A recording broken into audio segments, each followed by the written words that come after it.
Okay, I'm taking you guys to Yield Guild Games. Okay, so they are one of the key investors in the play to earn space, and they've partnered with DeFi project HaloDAO to let gamers cash out using its stablecoin and gain yield. So the partnership is going to let gamers cash out in their local regions through their stablecoin-focused automated market maker on Ethereum and Polygon. Play to earn really took off during COVID, especially in underserved communities. So, Will, I wanted to get your opinion on this. Do you think there's going to be a DeFi movement? Do you feel like there's a DeFi movement brewing in these communities? And we're going to see all of these young people in developing countries all of a sudden have this DeFi knowledge that we've been really working to get going on this side of the world in the mainstream.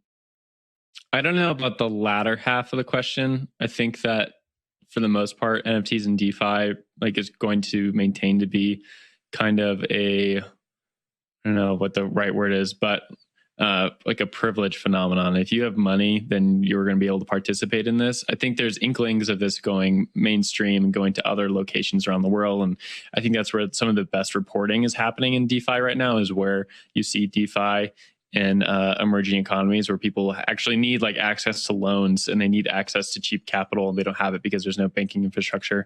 But I think that's a question for the next decade.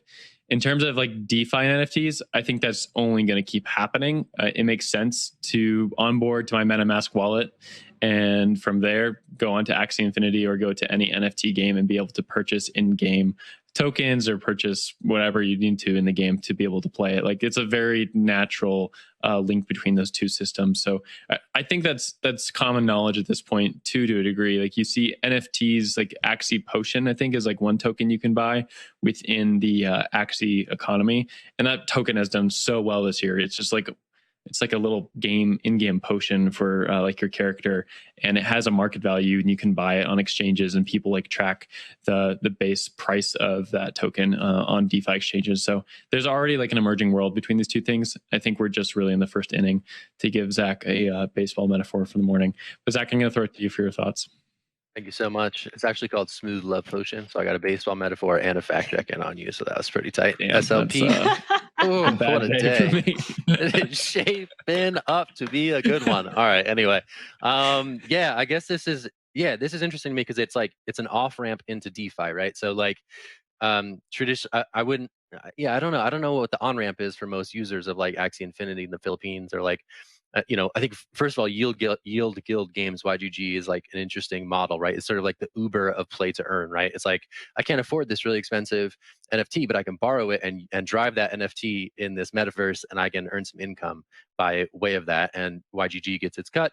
The player using that asset gets their cut. And in Philippines, where some of these economies have really taken off, it's becoming a bigger and bigger, I don't know, activity down there. So interesting that what probably is not an on-ramp from DeFi could become an off-ramp into DeFi.